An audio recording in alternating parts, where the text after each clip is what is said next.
ಶಿವರಾತ್ರಿ ಅಂತೇವೆ, ಯುಗಾದಿ ಅಂತೇವೆ, ನವರಾತ್ರಿ ಅಂತೇವೆ, ದೀಪಾವಳಿ ಅಂತೇವೆ. ಇನ್ನು ಶ್ರಾವಣ ಮಾಸದಂತ ಮಾಸ ಬಂದ ಪ್ರತಿ ದಿವಸನೂ ಹಬ್ಬನೇ. ಇದು ಎಲ್ಲದಕ್ಕೂ ಒಂದು ಸಂಕೇತ, ಒಂದು ಅರ್ಥ ಇದೆ. ನಾವು ಎಲ್ಲೋ ಒಂದ್ ಕಡೆ ನಮ್ಮ ಸಂಸ್ಕೃತಿ ಸಂಸ್ಕಾರಗಳನ್ನ ಮರಿತಾ ಇದ್ದೇವೆ. ಇದರ ಅರ್ಥ ನಮ್ಗೆ ಗೊತ್ತಾಗ್ತಾ ಇಲ್ಲ.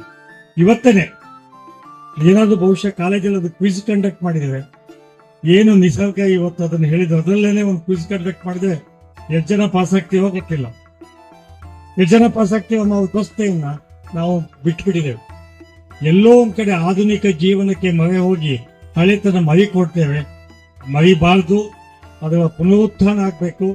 ವಿದ್ಯಾರ್ಥಿ ಜೀವನದಲ್ಲಿ ಹಬ್ಬಗಳನ್ನ ಎಲ್ಲವೂ ಸಂಭ್ರಮಿಸ್ಬೇಕನ್ನೋ ದೃಷ್ಟಿಯಿಂದ ನಿಮ್ ಕಾಲೇಜಲ್ಲಿ ಇವತ್ತು ಏನು ಈ ಸಂಭ್ರಮವನ್ನು ಮಾಡ್ತಾ ಇದ್ದೇವೆ, ನನಗೆ ಬಹಳ ಖುಷಿಯಾಗಿದೆ.